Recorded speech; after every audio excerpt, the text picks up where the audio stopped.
I'm going to call this meeting to order. I'm going to start by taking roll to my right, please. Jody Katzman. Walter Snyder. Tony Rebold. Ron Goodman. Ashley Cockerham. Elida Snow. Please rise for the Pledge of Allegiance. I pledge allegiance to the flag of the United States of America and to the republic for which it stands, one nation, under God, indivisible, with liberty and justice for all.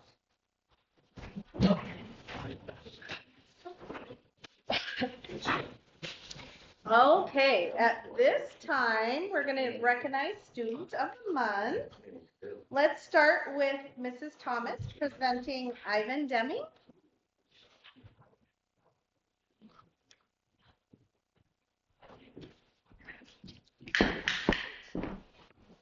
All right, I'm Mrs. Thomas. For those of you who don't know me, I am honored to introduce to you Ivan Deming. I'll give you that first for something to hang on to. They always need something to do with our hands, right? And then I've got a special one for you too, also. His parents, Josh and Karen, are with us this evening as well. Thank you for bringing Ivan this evening. For those of you who don't know Ivan, you're missing out. Great kid. If you spend any time with him at all, you're going to quickly become aware of why he was chosen. The 4 parts of ROAR, if you're not familiar with those, respect, organization, attitude, and responsibility, are just second nature to this guy. From the moment I greet him in the morning with a handshake, fist bump, or a hug, whatever he feels like greeting me with, until we're packing up in the evening, he exemplifies ROAR. He has a way of showing a positive attitude, even when the people or the events in the classroom are really bothering him. Ivan is a respectful young man that he steps up and takes an opportunity to demonstrate responsibility. Even his workshop teacher after school today, she and I were talking, Miss England, and she shared with me how he shows ROAR in her class as well. Ivan excels in math. He is like blowing my mind when it comes to his ability in math. And he isn't afraid to humbly admit, I'm good at it.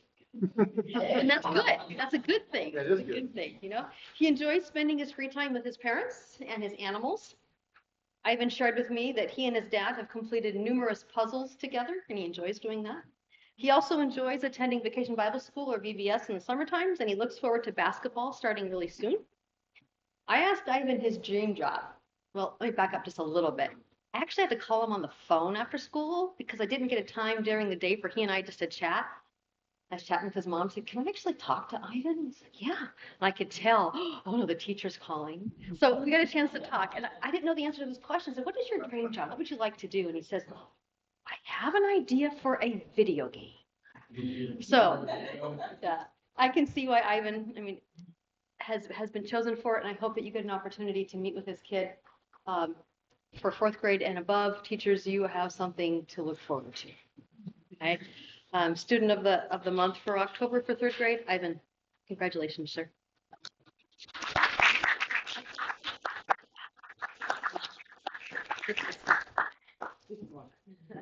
Way to go, Even.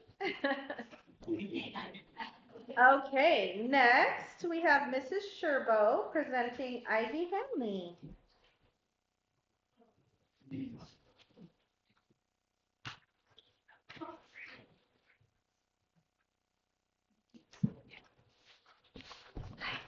Sharon. Oh, thank you.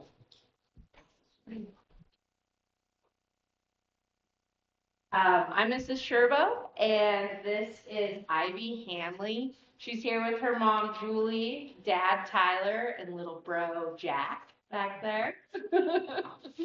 I just wrote a few things about Ivy, and I just want to brag about you here really quick, okay?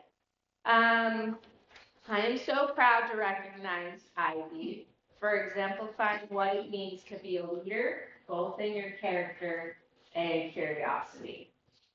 Ivy stands out for her inquisitive nature, always asking thoughtful questions, seeking deeper understanding, and showing a genuine love for learning.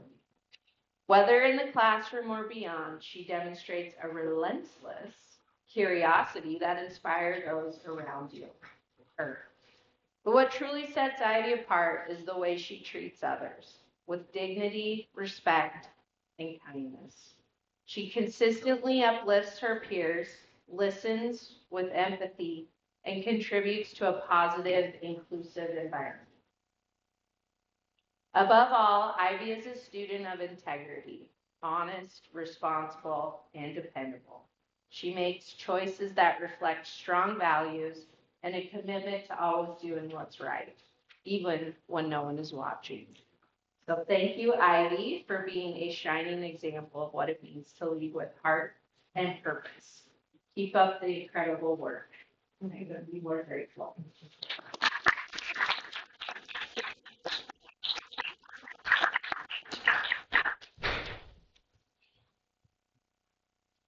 Okay, next we have Zoe Rudder. Is that Miss Ostrowski? Yes. Okay. Miss Ostrowski. Okay, thanks. I wondered when you were in the. Hi. Go over here. As long as we get that, you can stand wherever you want. Hi. Hello. Ladies and gentlemen of the school board, I'd like to introduce you to our new 8th grade English teacher. This is Becky Segmiller. And I would like to introduce you to our student of the month, Zoe Reuter. I have the privilege of having Zoe for 8th grade science this year. She is a wonderful student. I appreciate everything she does in the classroom, but I'll turn it over to Ms. Segmiller now. Yeah, we had quite a list of students that were being considered, but Zoe started out this school year. My first school year teaching anything higher than 3rd grade, so it was a big experience for me. Zoe, I started calling her my walking dictionary because she was the only one several times to volunteer anything from vocabulary to symbolism. She always was finally like the only one. And so over and over and over. And I would call her my walking dictionary. But then I have a special needs student in my class who I had tried sitting next to several students. And it just wasn't quite clicking. So one day I don't even know why, I just asked Zoe, would you mind if I sat this student next to you? And she said, sure, without hesitating. So he immediately just clicked with Zoe. She became his person within seconds. And every day he comes into class and tries to be the first one in class every day and tells me what a nice person Zoe is and really likes Zoe and Zoe. So that's great. And, it's one thing to be able to like point, out if somebody gets lost in the reading the story or whatever point where we are. But I witnessed Zoe one day when we were putting together these, it was just a silly paragraph I was having them write about a pair of shoes, any pair of shoes, and you had to use all your senses to describe this pair of shoes. Well, I let all the students decide what group they wanted to be in. There were groups of like 4. And Zoe's friends were calling her over to their group. And she said, no, I'm partners with this student. And when I saw that, I thought that was next level. That was, Zoe was really taking on the, the responsibility and greatness of being this student's person and making sure that he knew that she was there for him. So for that reason,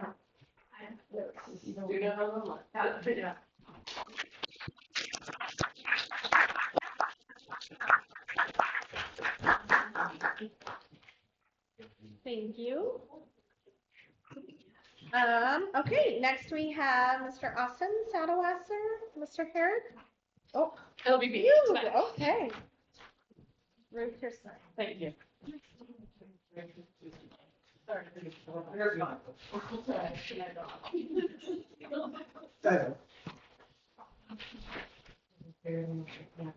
So Mr. Herod had a problem with a water tender he had to go and work on tonight. So he asked me to step in, but he kindly gave me some good feedback from Austin. Austin, this is Austin. He is with his mom and his dad, Rayette and Kevin. So we appreciate you coming in. He is a senior. Will graduate this year. So we'll be the first class of the charter school, which is kind of cool. Graduates in the spring. And the reason he was nominated is for his dedication to not only the school, his academics, but also to the community. He is always the first to volunteer if we need somebody down at the food pantry or with the veterans, or we need somebody to go down and carry a box up for a teacher, or somebody in the business office needs, and he is always the first to say, me. It kind of resonates also with what he wants to do in life, which is be a paramedic. He has plans to go to Flathead Valley next year, but he has already talked with Libby Ambulance and will become an EMT with them as soon as their class opens up. He turns 18 and can do that. So hopefully by the end of the year, he will be part of the Libby Volunteer. And then he's planning on moving to Kalispell or doing at one of the schools, completing his paramedicine course. And he does want the national certification. Instead of just the regular certification, that way he can transfer to any state. And then he plans to take his skills and his compassion, which is huge, to Vancouver, Washington, where he plans to build a meaningful and impactful career in emergency medical services. Austin is not only an outstanding student, but he's an extraordinary human being. His kindness, work ethic, and unwavering sense of duty inspire everyone around him. Those who know him are truly fortunate, and the community he will serve in the future will be ever more so. And I do want to say that the parents are definitely part of that, because he is not the only one of service from his family. He has an older brother and also service of CHP. So I think it's a family trait as well, but he definitely exemplifies it. So Austin, congratulations.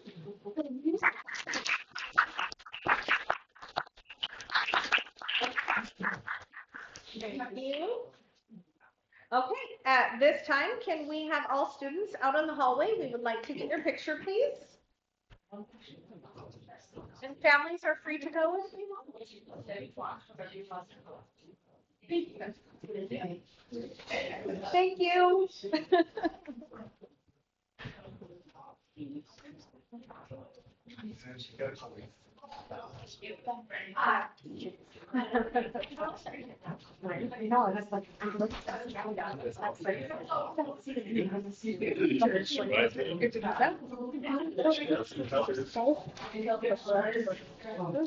Some people say,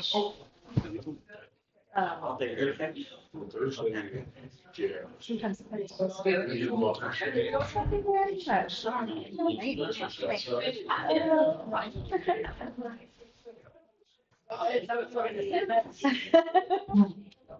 Well, I was going to say it close enough because I was like, no,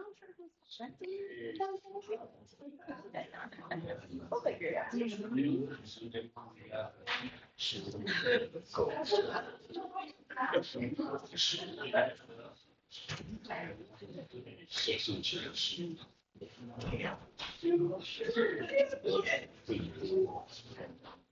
And women.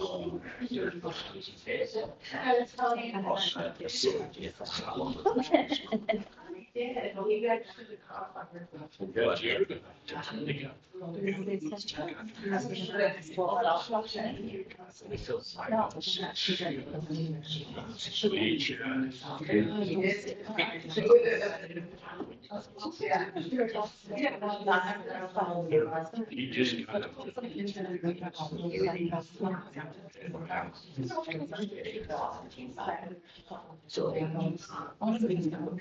You played that.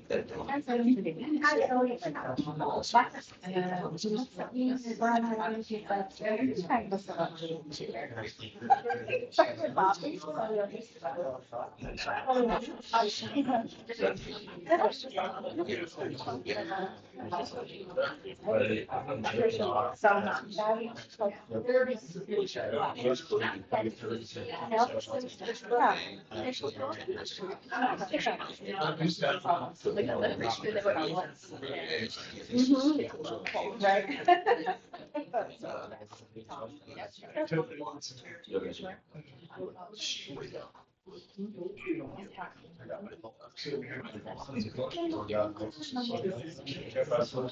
No, right. So we was planning, we were sure that. Are you feeling warm enough over there? I know. Right?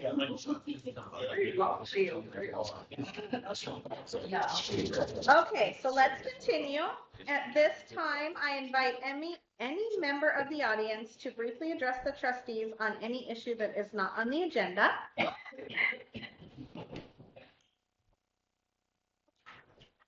Hello. Good evening. My name is Tony Wickham. We talked last week at the agenda review. And so I just wanted to recap some of the things that I appreciate and what happened.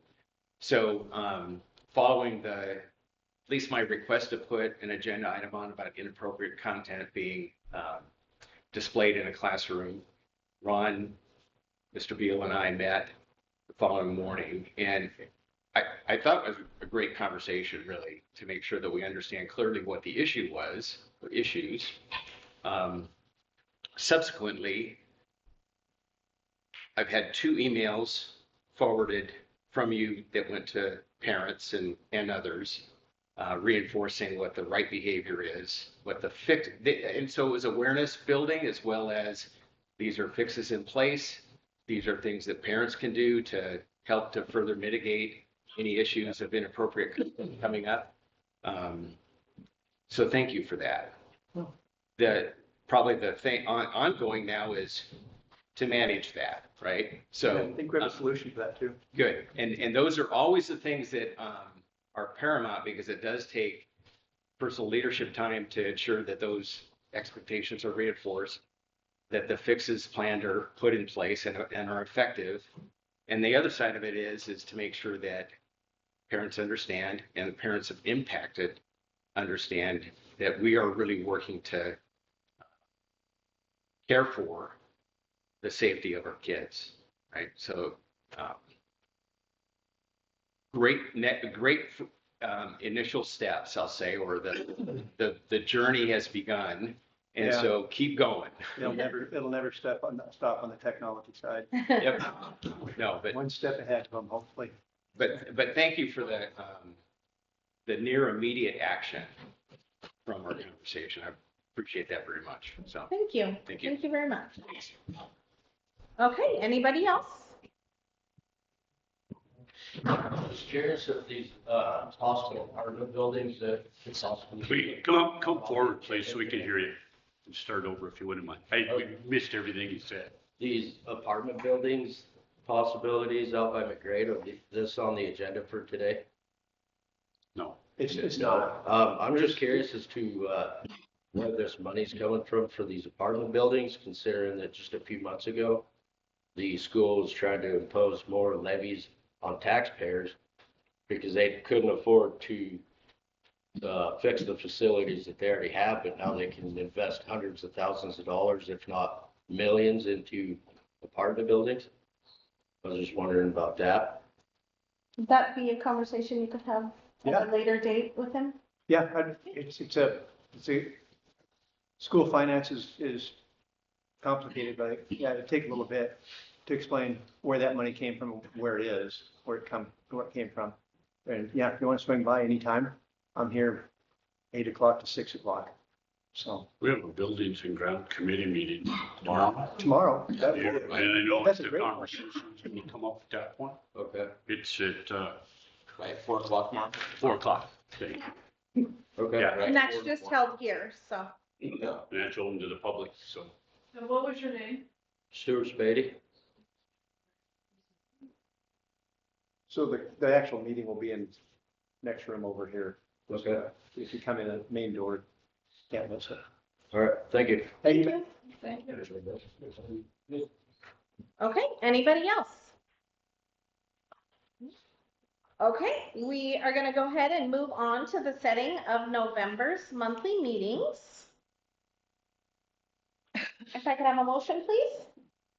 I move we set the November meetings for November 6th at 4:30 for the special agenda meeting, November 10th at 6:30 for our regular board meeting. A second. I have a motion by Ellen and a second by Tony to approve the November meetings as listed. Any questions or comments? Everybody think they can be here? Did I miss something? It's supposed to, it should probably be November 3rd, not the 6th. Yeah. 6th is a Thursday. Yeah, thanks for noticing. That would only be 4 days. Okay, so we're gonna correct that to say the 3rd then. November 3rd. November 3rd for the special agenda meeting. Correct my motion. Good call, Mr. Bean. Okay, so anything other than that? All those in favor? Aye. All those opposed? Motion passed. I will be gone that third though. I'm out of be in Pittsburgh. So, Okay, perfect. Fun, hopefully. yeah. Good. Hopefully watching the Steelers not get stomped by the Colts. But Okay, so then we have consideration of minutes from the previous meetings, all of our September meetings. Make the motion to approve the minutes of September 2nd agenda meeting, September 5th Buildings and Grounds Committee meeting, September 8th regular board meeting, September 15th Activities Committee meeting, September 16th Policy Review Committee meeting, and September 29th Transportation Committee. Second. I have a motion by Tony and a second by Ellen to approve the minutes from previous meetings as listed. Any questions, comments, or corrections? There was one correction, but we already took care of it. We took care of that, okay. Yeah. Okay, all those in favor? Aye. All those opposed? Motion passed. Okay, budget and finance. Rob is not here, so who would like to read that for us? Anybody? I was gonna say, I guess I can now. Motion to, I move that we approve the trustees' financial report for September 2025 in the amount of $1,186,420.23, and that we approve warrants 18062 through 18163. I'll second. I have a motion by Ellen and a second by Tony to approve September's trustees' financial report. Any questions or comments? All those in favor? Aye. All those opposed? Motion passed. Okay, moving on to leadership team reports. Anyone want to go and get in that? Well, we will start with our high school representative. That'll give you a minute or two to figure that out. We'll come back. Get the screen working. Okay, so this week, or not this week, last week was homecoming. And so we had a bunch of fun events from that. I'm gonna start with the pep rally. That was really well attended, and I think everyone had fun. Everyone who was there was really into it, and the students who went up there definitely tried their hardest. And then we had the royal float, which we all decorated as a student council. We did a castle theme. I think it turned out really good. It was kind of fun to do. It was good. And then we did dioramas this year, and the dioramas turned out really well. Everyone really tried on them. Was it a competition? Yes, it was a class competition. Sophomores. Sophomores, yes. Okay. It was really good. And then the logging events, we had every spot filled. Everyone tried. It was really fun. Everyone was into it. All the cheers were going. It was really good. And then we had the business decorating competition. A lot of businesses participated, and we got to go around and judge it. And I know that was a really big thing. The community got involved, and everyone I talked to loved it. And then we did the dress up dates. Those were really fun. A lot of kids participated, which is really good. And then I know the one thing they wish was a little bit better was that everyone was keeping track of it more. But other than that, everyone had a lot of fun with them. And then the parade, the little kids loved it. Everyone who went there said they liked it. They just wished it was a little bit longer. But that's always a good one. Yes. Other than that, homecoming week went really well. It was a lot of fun. Perfect. Well, thank you for coming and presenting to us. Yeah. Thank you. She's gonna get out of Good here. Enjoy the rest of your meeting. We're gonna have to shut. Good to see you again. That's a lot. Did we get it up and working, buddy? No. No. Mr. Goodman, you want to give us a go? Yeah, I can just give my report without it being up on the screen. Well, we can start with others. She just wanted to know if you could help her get it going. Oh, Okay, Scott, do you want to go ahead and start, or do you want to try to wait for your? No, I can Okay. just do it without the visual visuals. Okay. Again, just usually looking at enrollment. Since the beginning of the year, we have lost. We've had 36 new kids enroll since our original, and we've had 37 kids either move or withdraw. So we're, again, a lot of kids coming and going. It seems like every week. And again, high number of those kids coming in either have final reports or IEPs. So again, just working through all that kind of stuff with staffing and scheduling is always a challenge, but not too bad. I think what else I just, Ashley's been talking about homecoming. It was a fun, special shout out to Nick and Wally Winslow, Josh Bean and Steph Germany. They're the ones who kind of put together all the logging events and organized the parades and the royalty and just help with everything. So without those 4 people, homecoming would be really hard to do. So appreciate that. Again, just some of the things that have been going on. We had a group of our lead kids, a lot of our middle school lead kids and our student councils went up to Troy, working with United Youth and with Gear Up for a leadership conference. I think was a great opportunity. And I know Mrs. Katz was going to run with that with her lead kids for some projects coming up. We have another leadership training workshop for our 10th graders coming up here early November. Just again, I really should have Deanna know that company just present what Gear Up does for our school district. But what she does for Gear Up when our kids get to go to, like they're going to Missoula on Tuesday to tour the University of Montana. And they were just at Flathead Valley the other day and just a lot of stuff they work towards, attendance matters and graduation and all those kind of things for our middle high school is pretty impressive. And then they just change it. So on all of our kids, as long as they spend at least a year or 2 in Gear Up through our middle high school, they get an automatic $1,000 scholarship to be used towards any post-secondary education, if that's any trade schools, any certifications, any colleges. So again, what she does for our district is pretty cool, and she does a very good job in keeping that grant refunded every year. Again, Friday, our walkthroughs are up and going with our admin and the coaches spending time in the classrooms. Our coaches meeting with all of our teachers, those weekly partnership meetings are up and going. Been really happy with all that stuff's going. Actually, all of our instructional coaches having all day training on the 15th.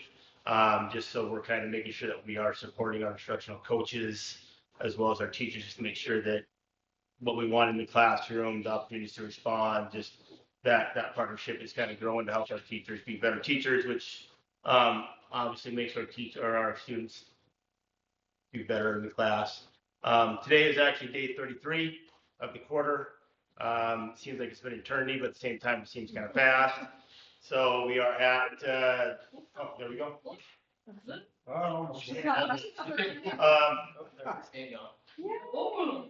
Yeah, I think I pretty much covered everything. Covered it all. Let's do it again. You're done. You can just go through that, I think.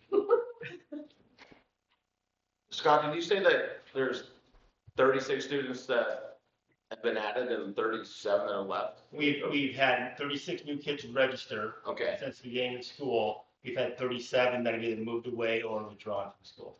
Okay. Is that normal numbers? That seems high to me. Like that seems awful high. Yeah, because I'm just thinking about back in my days. It was always, again, just dating myself here. It always seemed like it was the same kids all the way through. I would say it used to be if you started school in kindergarten, you graduated, maybe 3 or 4 kids came and gone. Yeah. You know, it's just becoming more, I'm gonna say more transient. Again, I would say a lot of the kids that we've picked up have either had gone to homeschool like during the COVID time Okay. and are now coming back, or they've moved from, I would say, California, Oregon, Idaho, and they came over where they've been homeschooled or some type of alternative education for the last few years, and they're coming back to public education. Okay. So, I mean, that seems to be the pattern is that our school, the kids that have been coming in. So does that make it extra obstacles for the teachers, just with those kids coming from like homeschooling or like they? No, not like, really. I mean, it's pretty, just, like. it's you just, know, you know, I think it's just in making par sure with that everyone else. I think it's just making sure they feel welcome, they feel comfortable. And I mean, you know, we had one little girl move from like way northwest Alaska, like grew up with like 3 people her entire life. So like Libya's a huge school that kind of freaks her out. And then other people are coming from, you know, places in Portland and that are like, oh, this is a tiny school. This is like half the size of my school. So Yeah. it's just a different dynamic. I mean, like you said, they're different personalities that come into school. So you just kind of help them navigate through all that. So I don't know if it's a challenge. It's just something different that I don't know if we really deal with a whole lot with just all those new people coming and going. How's attendance been? What? Attendance? It's coming up. You'll see this. Oh, okay. But also the 7th grade class is probably the biggest influx of kids. I think of all the grades, a lot more 7th graders. So again, like I said, mentioned before, I'm lost my halftime woodshop teacher. I apologize for the typo, but Mr. Keller has graciously volunteered to step in and cover that shop position until we get it filled again. So again, I can't tell you how much I appreciate him. And still looking for a foreign language teacher. I think maybe I have a line on a possibility to come in a semester to come in and take over the second half of the year, which would be really nice. So can you go back just like one slide? Sorry. Nope, down. Yep, that one. Again, so we have a teacher conference coming up. It's that week right after the end of the quarter. That would be kind of exciting time to walk throughs. And then our midterm grades came out. And so what we've been doing with midterm grades is any of the kids that we had concerns with, Mark and I, Mandy Foss and Kara Lusher have just either been setting up parent meetings or calling the parents, just talking.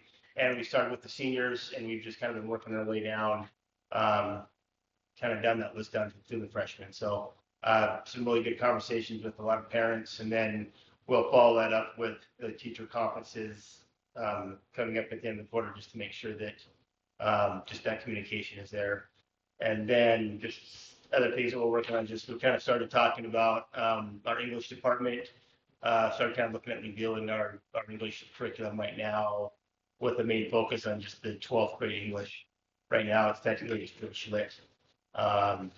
And just seems kind of pointless for our kids to do a year of British Lit when we could be doing some other pretty powerful things with them. So just some of the things that we're just kind of working through at the beginning of the year. So that's about it. Thank you. Go. Thank God. Keep going. You go. Keep going. You go. There you go. So I just ran a few graphs for you. That's just from last year on the left to this year, as far as when referrals were happening throughout the days of the week. It's interesting this year, I think just Wednesday, that of course there's one Wednesday that we get a 12:15 release, but I don't know if that's the reason why it's, but I don't know what's the insight to all that, but those are the numbers we get for referrals, the days of the week. You go to the next slide. And then by grade, last year our 9th grade was really high. It was always above the 8th grade throughout the entire year. It's a little, just slightly below there. I think they have just a big year, but usually it's from 7th and this goes to a downward slope there. And then, I mean, there's overall there's few referrals than we had this time last year. And that's where they kind of break down from minors to majors. And the attendance that was ran up through last Friday. And I don't think that's too bad because there's been many times we run that every 4 weeks. There's, in the high 80s.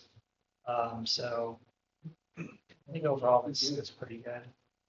We'll start doing the tennis awards come first quarter.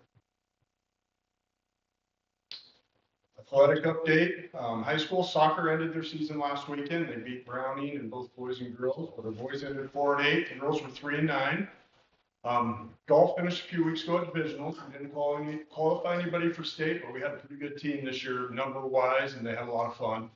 Cross country is at the Fall Classic this weekend, and then the following weekend is the state tournament.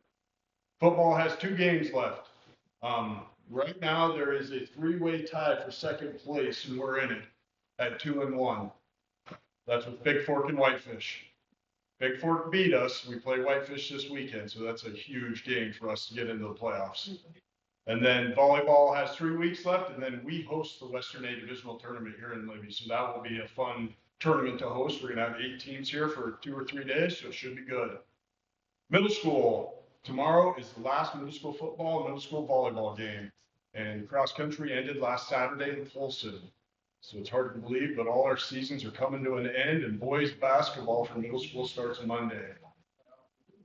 It's going fast. So fast. The next slide's kind of an interesting one. We were looking at some of our Title IX stuff, and this is a form where we fill out every year for the high school. Numbers enrolled is the top one. We have 182 boys in our 9th through 12th grade and 177 girls, and that's including the charter school. So we're 159 total as of last week. Percentage of enrollment, 51% of our enrollment are boys, 49% are female. Number of athletes. Now this is kind of confusing compared to the numbers we shared with you before, because if Johnny participates in 3 sports, he's counted 3 times, if that makes sense. Cheerleading and pep band are not included in these numbers because they're not MHSA sanctioned activities. So this is just MHSA sanctioned activities. We have 171 boys, 123 girls participating. So 294. Then when you look at percentage of athletes, 58% of our athletes are boys, 42% are girls. And then when you compare that to the percentage of enrollment, you see we are 7% higher in boys than we are girls, if that makes sense. So I was kind of drawn at that at first, like, why aren't our girls participating? But when I started looking at all the schools in the state, they're not all 7% difference, but all of them, boys participate a little bit more. So it wasn't shocking, really. But this was kind of interesting to me. We count homeschool, Christian school, and we count 8th graders in this. But you don't count 8th graders in your total enrollment because they're not 9 through 12. However, they are participating for you. But we do not count Troy students. So from last winter, last spring, and this fall, we've had 22 homeschool Christian school kids compete in our athletic programs, 7 8th graders and 4 Troy students. And I thought that was kind of interesting. But So you're saying if one kid plays football, basketball, and then track, that's in that number for the 171? They get So 3. like they get 3, okay. Yeah. And what's nice about those homeschool Christian school kids, we get 1/16 of our A&B money. That's it. And then sport, the athletic purpose brought those kids in. So it's a plus. But that would be our Title IX. If we had to turn it in right now, that's where we're sitting. Which is actually really similar to what we have been in the past.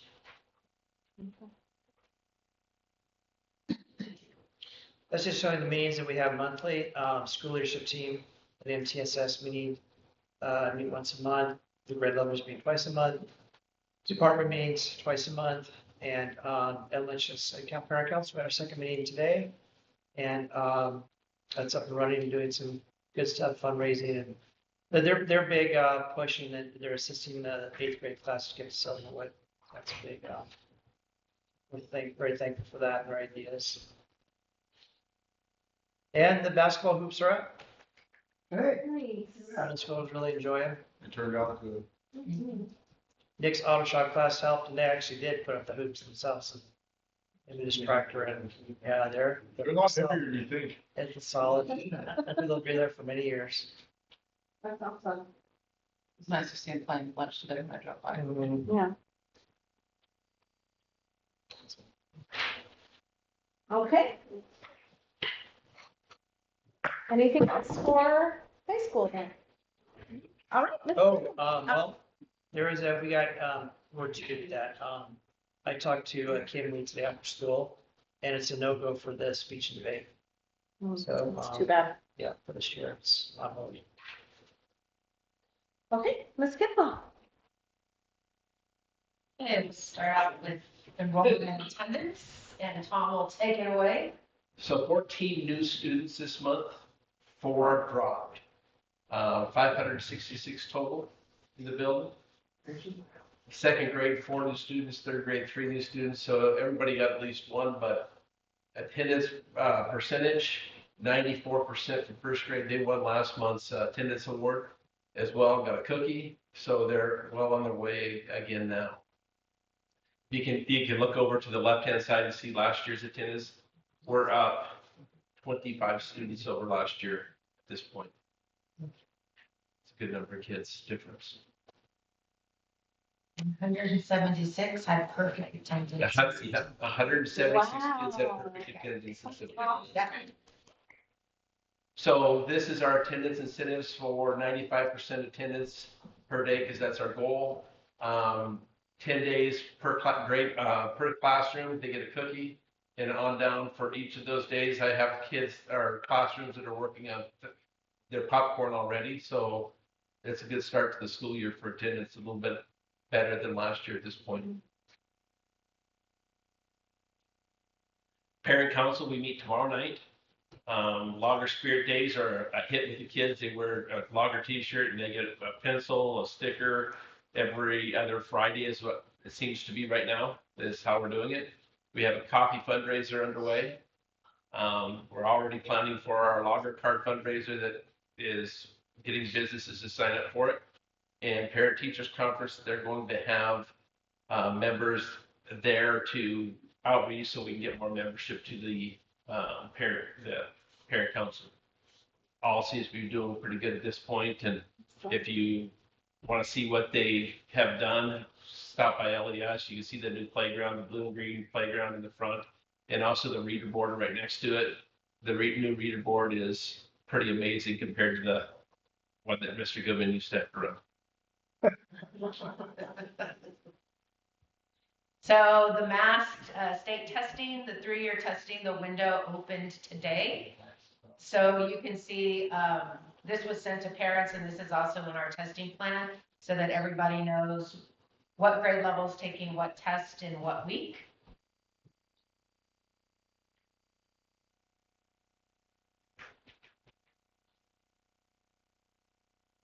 So instruction, we've been using beginning of the year benchmark assessment data to make instructional decisions universally when data has shown that there is a need with more than a certain percentage of the kids not understanding a concept all the way down to the individual level. We are seeing improvement. You can see on the right-hand side, that was our overall reading trends last year with ExactPath when it was a brand new assessment. You can see on the left that there's marked improvement just in the beginning of the year test, and that is the same in math. So like I said, teams are using this to make decisions for workshop, for small group instruction, and for pull-out instruction for students needing more intensive supports based on data. And that's the math. Reading's a little stronger, but we're still seeing a positive trend overall. So ExactPath is a program that does provide students learning paths, and it is a small part of the instructional day, but a very powerful part. So this program is being integrated as per the company's recommendation of 40 minutes a week per subject. And a lot of the classroom teachers do make this part of their small group rotations. So we started as part of our grants and continued work on improving our overall instruction. Carrie Cole came and worked with our campus last Wednesday at the Early Out, and we started the Science of Reading training, which is a required training by the grant that will take place over multiple sessions over the next several years that really helps our teachers and staff take an in-depth look at reading, how humans learn to read, what we as classroom teachers and schools can do to help when kids aren't learning as expected. So it was a very powerful session, and teachers left empowered with research-based strategies to enhance literacy across our school. So it was a very exciting day, and the teachers did such a fantastic job, as did Carrie. She's very easy to understand and models great classroom instruction. So walkthrough data is what is driving some of our conversations.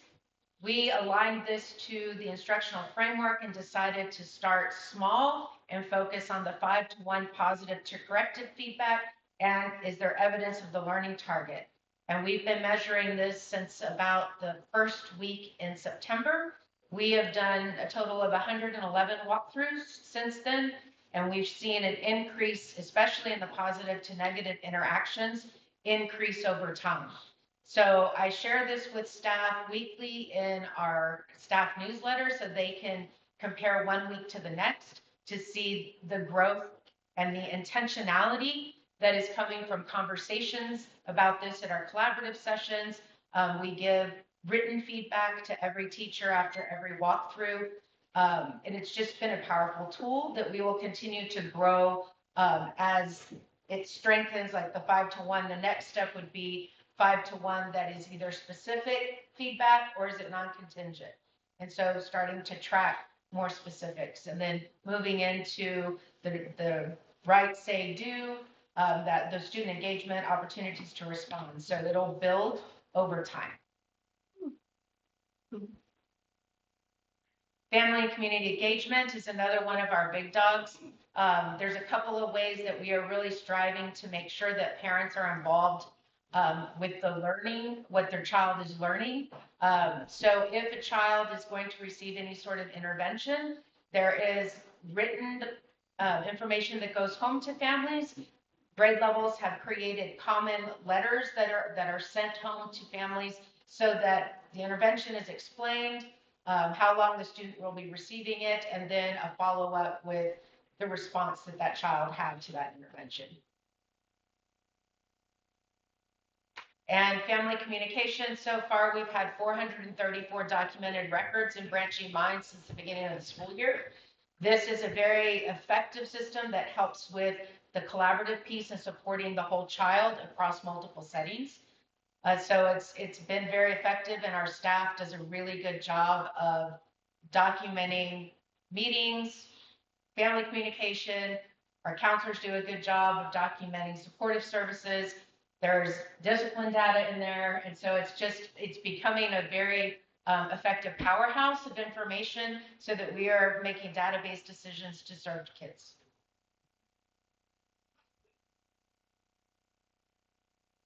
And this is our revised framework. There's been some things that have been added since last year. And we continue to implement our MTSS framework and strengthen. Last year, we started a Tier 3 meeting on every Thursday. That's continuing this year.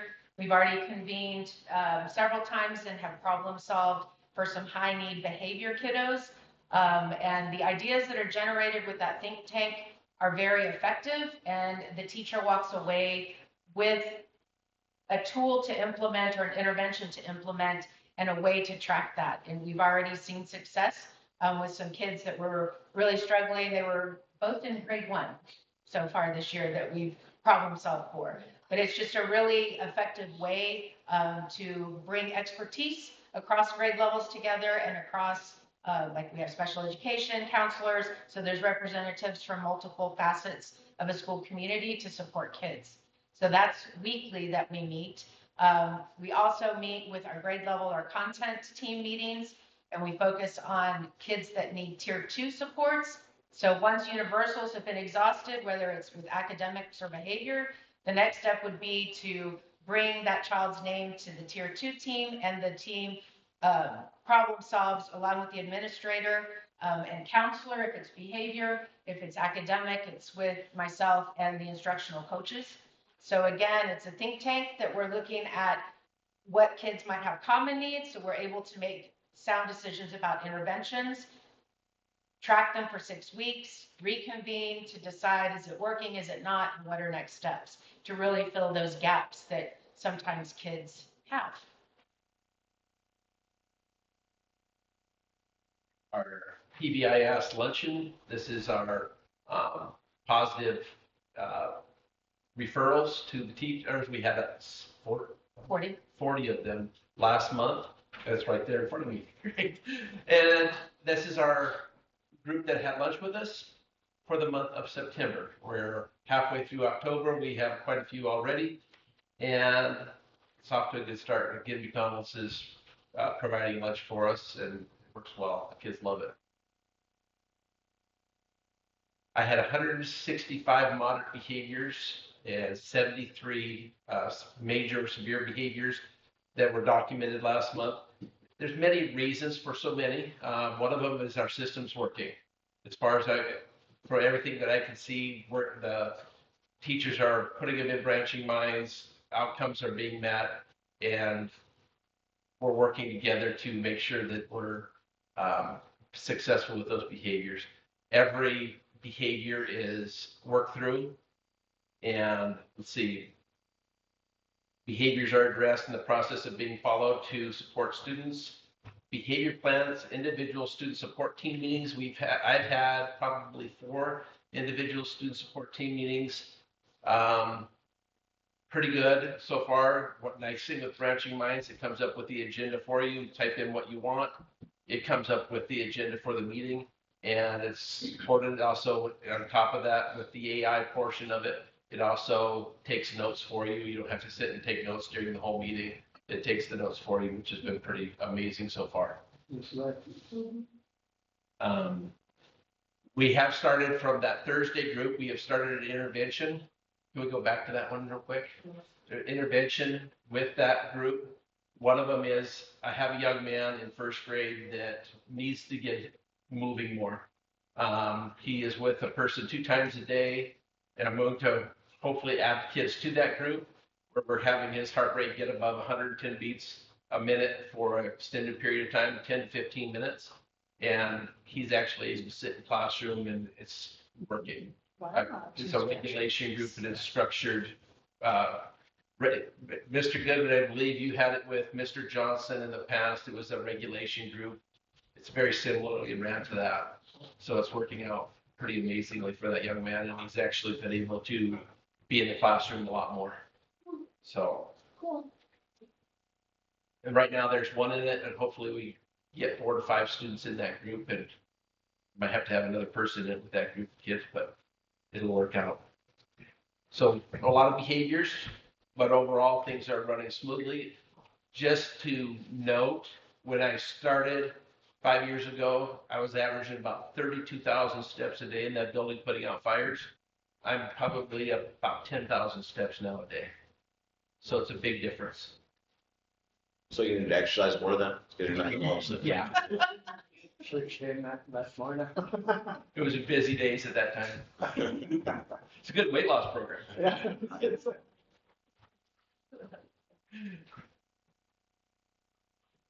So these are just some photos since we met last month. This is between last board meeting and this meeting. So our 1st grade, I observed them. Mrs. Farmer did a great job of having them transition, and they were all chanting. You could hear them like through the closed windows. It was like amazing. So they were all chanting, "We are the loggers," as they were coming back into the building, and they did such a fantastic job. Mrs. Winslow continues to have a lot of hands-on group work. This one was, they had to try and solve the Great Pencil Caper, so they were working on a science activity, but she integrated literacy with collaboration and problem solving.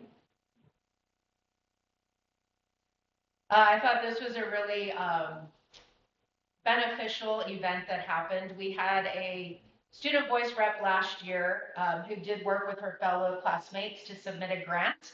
And they wanted to install picnic tables on the front playgrounds with the intention of promoting alternative activities and a meeting place during recess.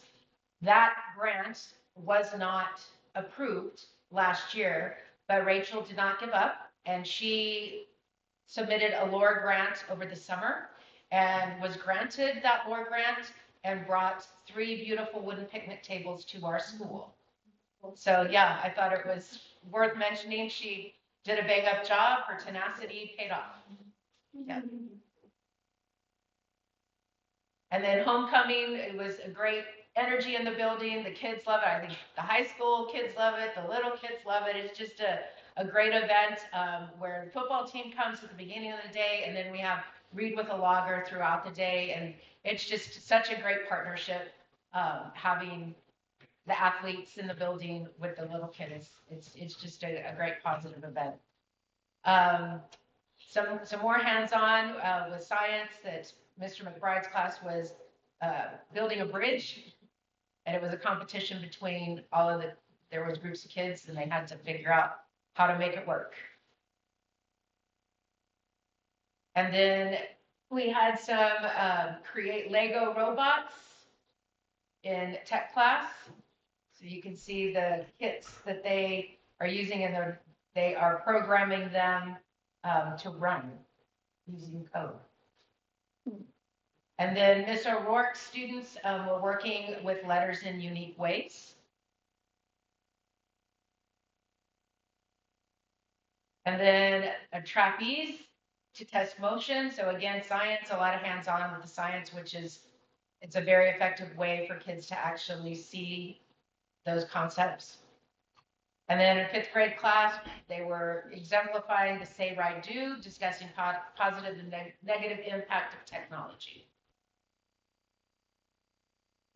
And then please come see us anytime. We're there, Monday through Friday, except this week. Right. Always Wednesday. Perfect. Thank you, Ms. Kidwell. And moving on, Mr. Goodman.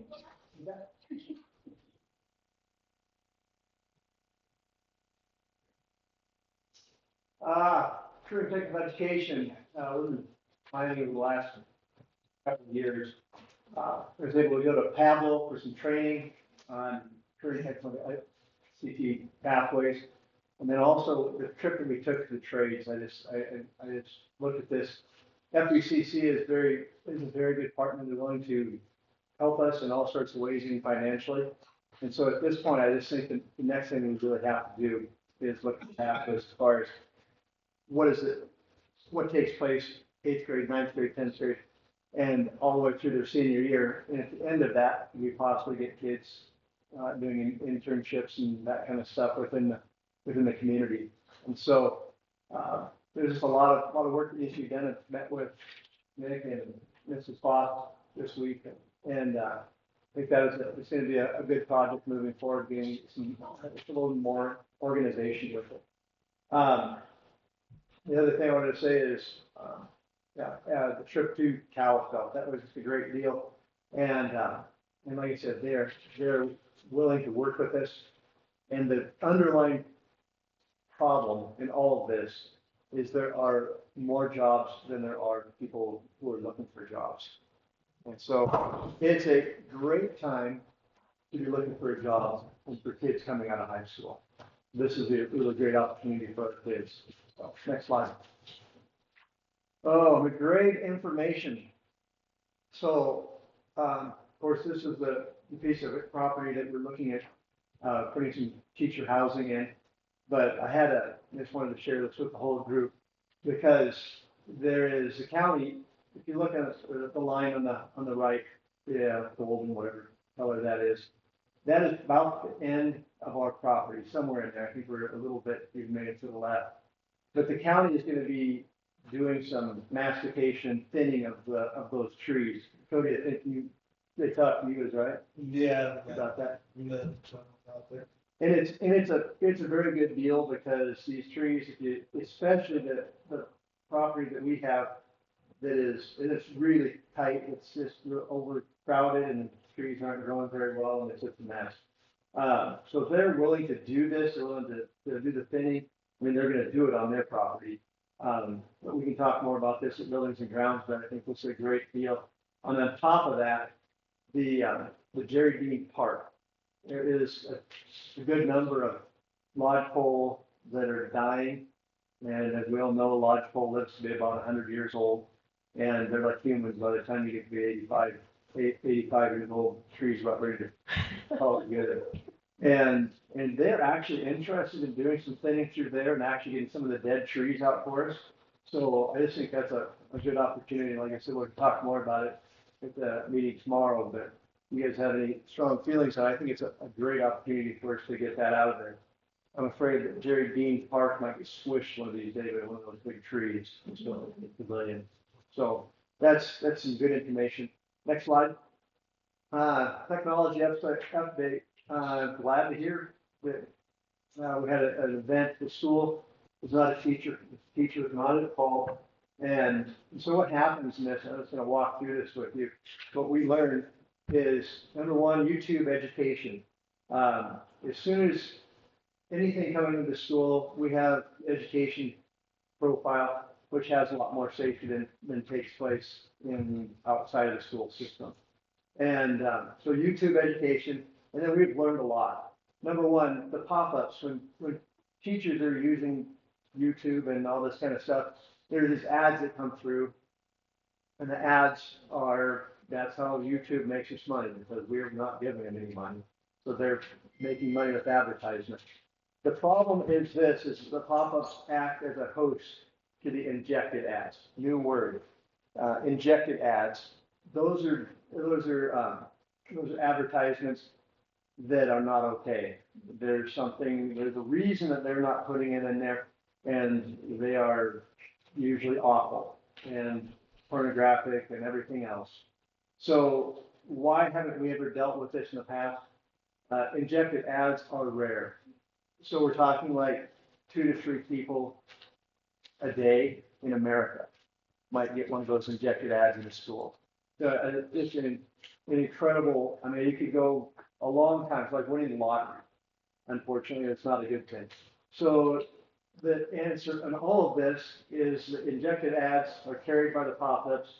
The minute that you get rid of the pop-ups, we have no more injected ads. So the solution is, and teachers, I know Charles sent this information out, but you have to embed the video inside a Google slide. And at that point, there's no pop-ups, and there's no way for an injected ad. So I was really glad to hear that. Tony. Yeah, it spoke earlier. Tony. So yeah, that, like I said, we talked to him, and this is not anything we want. And again, we also shared some good information for parents using YouTube at home or having their kids using it at home. So I think we are able to get a solution, and it doesn't even cost us anything. So, but it's like I said, this probably will not be the last time we have a problem like this. We have to show up and make sure that there's a solution for it. And so Charles is a great tool and a great source. Yep. And so yeah, that's. I don't think there's another slide. I'm not sure if there is. Oh yeah, there is. Oh yeah, so there's an example. That's the video that's inserted in the Google document. If she was to push the button right now, there's no reason to watch it. So if you push it, then typically there's advertisements that go with it. And when you put it through, the Google slides, then there's no problem at that point. Next slide. Any questions? No questions? No questions. Okay. That's it. Oh, no, there's one more slide. The next slide. And I had the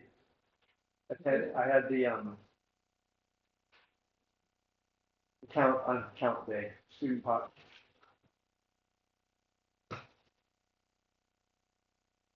Yeah, bottom of the bottom back there. Count day, and it's preliminary. There's probably not going to be any increases, if that makes any sense. But these are the days that we get paid for. And so spring of 2025, LES at 581, fall of 2025, 567, Libby Middle School, 182, 190, Libby High School, 352, and then the fall, 300. So those are the days that, and it's preliminary, I don't think we're gonna pick up anymore. We'll lose some because of kid not being there, or something like that. But the bottom line is, that's how we get paid, for students, and it's twice a year, and we got one then down already this year. So again, Good percentage, right? Like, that was a good attendance day, 11:37. I think so. Yeah. Yeah, I think so. So again, the spring of 2025, we had 1,115 students, and this year we have 1,137. Those numbers are gonna change a little bit, so. And our money is based off of last year's, correct? Yeah, Is that how it's that in the works? rears. Okay. Okay. Okay. Wait, we get paid? We who? Yeah, and so I guess one more little thing, it absolutely blows me away. And I've been telling people this, in the last 15 years, the state of Montana has lost a third of their teachers. 30% of the teachers, students. So, and they look at that, and 15 years ago, we had 30% more kids than we do now. And so it's not just a Libby phenomenon. There's a lot of places that are in the same spot that we're in as far as seeing a reduction in students. And that's not students in public school, that is students in the state. And that's 15 years and a 30% reduction. We need to have more children. We need to have more people going to the hospital and delivering babies. So that is. Then we need more teachers. I'm just really concerned about who is going to take care of me when I'm 80 years old. That's the big deal. Preschool added into that? Yes. Mhm. Okay. Yep. Okay, so. Okay, anything else? No? Okay, then we are going to move on to personnel. We have one resignation, which we knew was coming. I need a motion, please. I move we approve the resignation of Darren Reeson. Didn't we just approve this? We started last week, yeah. A second, please. A second. I have a motion by Ellen and a second by Walt to approve the resignation of Darian Greason as Libby Middle High School Industrial Arts teacher. Any questions or comments? All those in favor? Aye. All those opposed? Motion passed. Okay, moving on, consideration of 25-26 staff contracts or transfers.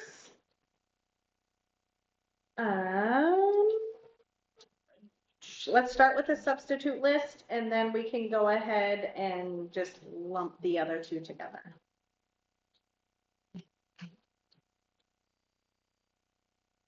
A motion, please. I move we approve the 2025-26 substitute hire list. A second, please. A second. I have a motion by Ellen and a second by Tony to approve the substitute hire list for 25-26 school year. Any questions or comments? All those in favor? Aye. All those opposed?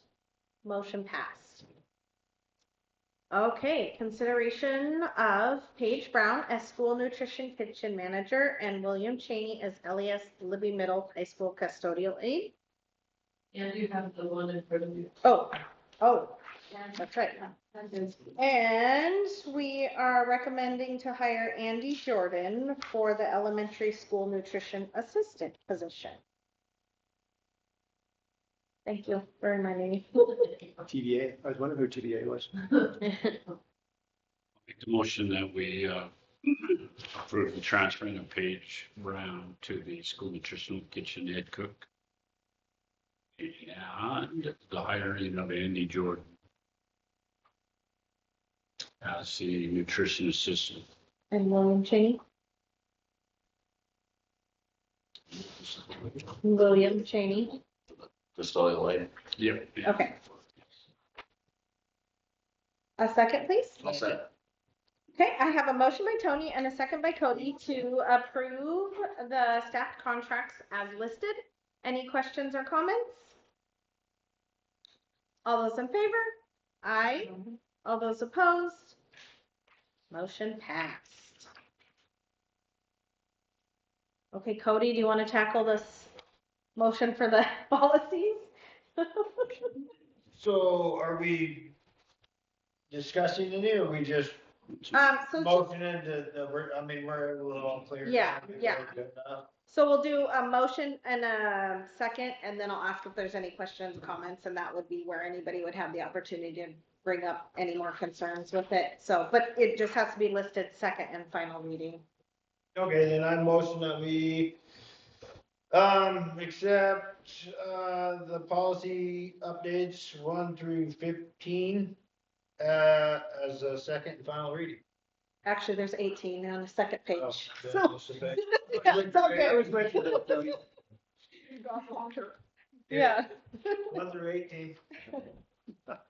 As the second and final reading. I'll second the motion. I have a motion by Cody and a second by Tony to approve the policy updates for the second and final reading as listed. Any questions or comments about them? Okay, all those in favor? Aye. All those opposed? Motion passed. Okay, new business. Consideration of increasing classified substitute pay from $13 to $14.50 an hour. Do we want to explain like what so classified is like Yeah, kitchen, yep. Paraprofessional, paraprofessionals, okay. Yep. Office Good question. ladies, right? all of the above. Anybody other than the maintenance people and teachers. Okay. It's something though.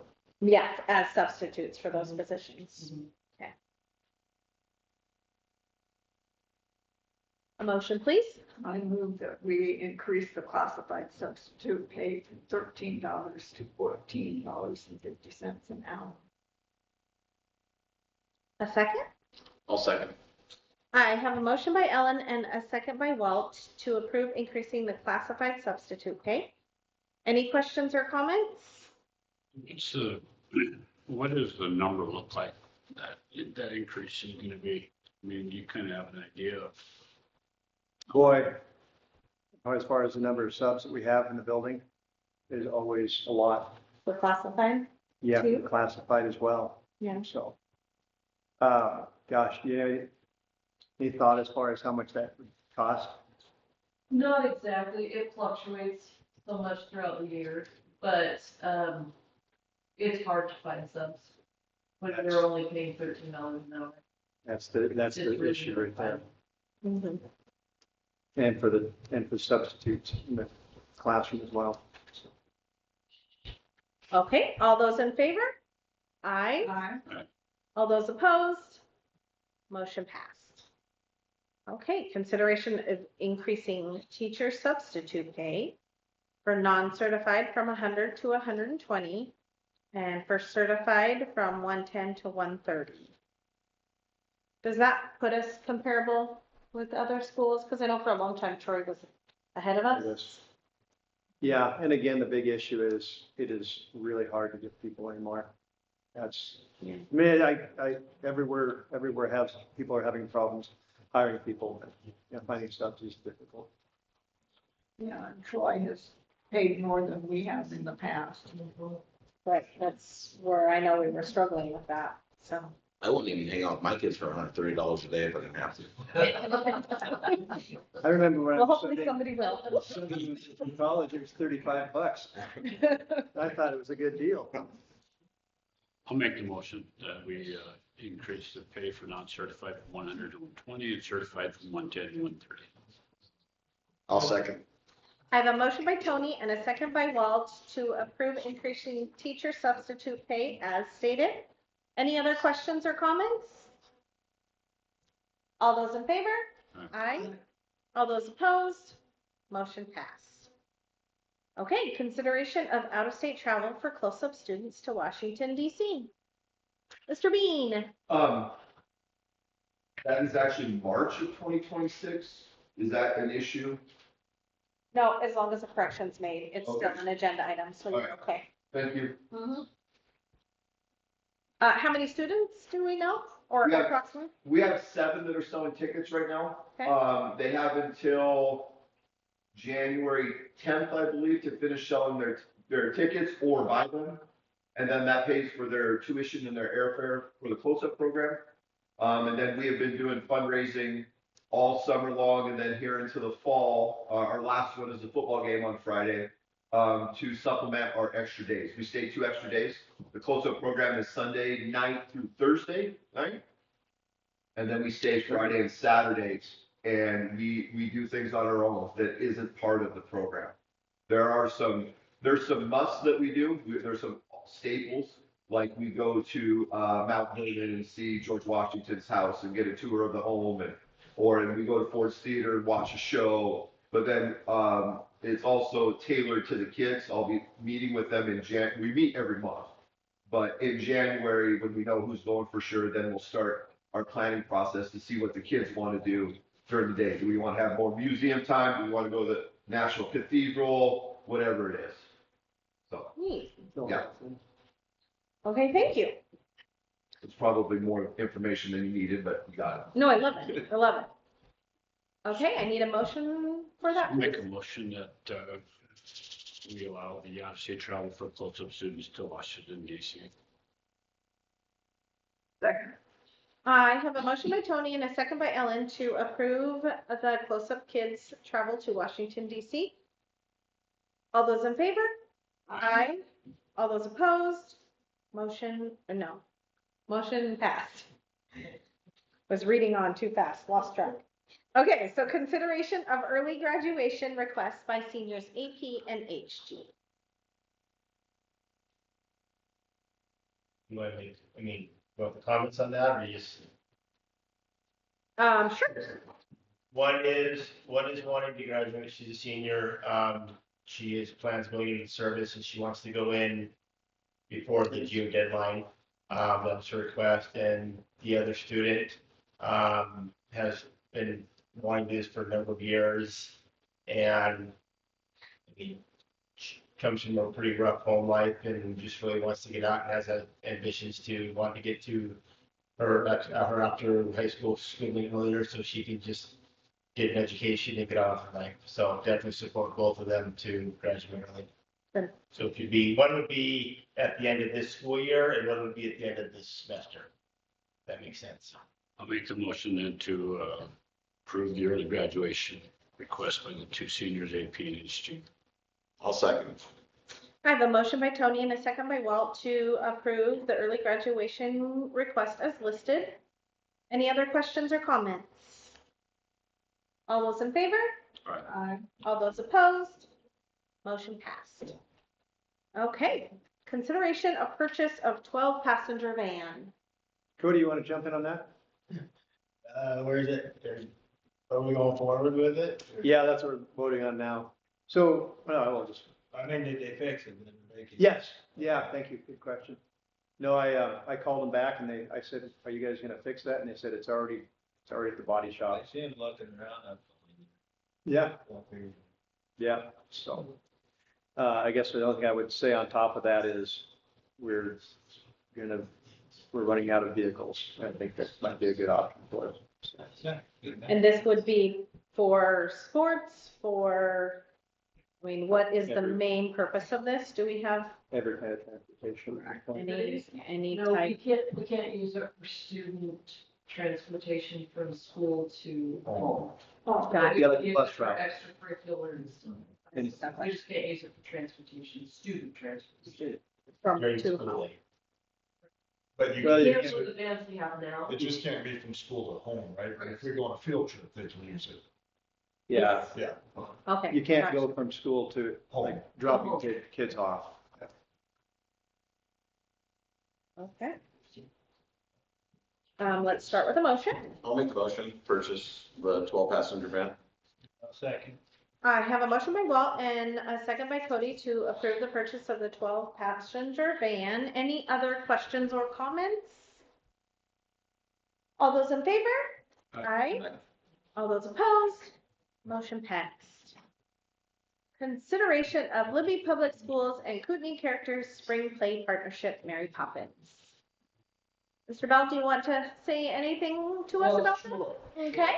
For anyone who doesn't know me, I'm Brian Bell. I'm president of Kootenai Characters, which is a nonprofit 501c3 organization that, whose mission is to support the performing arts in South Lincoln County. We have decades produced shows and put them on stage. The last 2 years ago, we were approached to see if we could do a partnership with the schools to produce a show that focused on student involvement, which hadn't been done for years. And after some discussing, we thought that was a great collaboration. And we went ahead and produced Annie. For those of you who didn't see it, that's too bad. Great show. Last year we did High School Musical. Both those shows were funded a little bit differently. And the first year, the school district funded the whole thing and lost money. Last year, Kootenai Characters funded the whole thing and lost money. Last year, the budget just for perspective cases, we spent $8,000 last year, and between ticket sales and sponsorships, ad sets, sales in the programs, we took in about $7,600, so we lost about $400. So part of that is we want to keep ticket prices reasonable. As you all know, you go to McDonald's, it's not what it used to be 5 years ago. Same thing with the production costs of these shows. So we are asking the schools to pay for the production rights and rental of the scripts and scores. The total cost of all of that is $3,120, of which $400 will be returned as a security deposit. And that would be the school's portion of it. Kootenai Characters would then take care of everything else, sets, costumes, props, any additional, promotions, posters, all of the stuff that goes into production costs of these shows. And in doing so, the school gets to support the students. The last 2 shows, we've had well over 30 students involved in each of those shows. I see no reason why this would be any different. We get to produce a high-quality show that people want to come see. It's just a huge benefit for the students. And if anyone's seen these shows, they've seen what these kids can really do. So that's our request. Basically, $2,710. Be a total of $3,120 to start, but then you get $400 back. Okay. And I'd be happy to answer any questions. Do you take donations from the community then, from businesses or? Right. Okay. Yeah, ticket sales alone does not pay for this. We have to go out and get sponsorships, and if you've seen our programs, you see that there's a lot of local businesses that sponsor and contribute. And we couldn't do it without them. And they are great productions. If you haven't been the last couple of years, I recommend it. It draws kind of a group of kids that you don't typically see, so it's kind of fun. See them come out of their shells. So. It is the only play that takes place in the school district as well. Without it, it would be not. Make a motion that we approve the partnership. The Kootenai Characters. I'll second. I have a motion by Tony and a second by Walt to approve the partnership between Libby Public Schools and Kootenai Characters Spring Play for the Spring Play. Any other questions or comments? All those in favor? Aye. All those opposed? Motion passed. Motion to adjourn, please. I move we adjourn. Second? Second. I have a motion by Ellen and a second by Cody to approve the adjournment of the meeting. All those in favor? Aye. All those opposed? Motion passed. Thank you, everybody. Mr. O'Shea. See you tomorrow.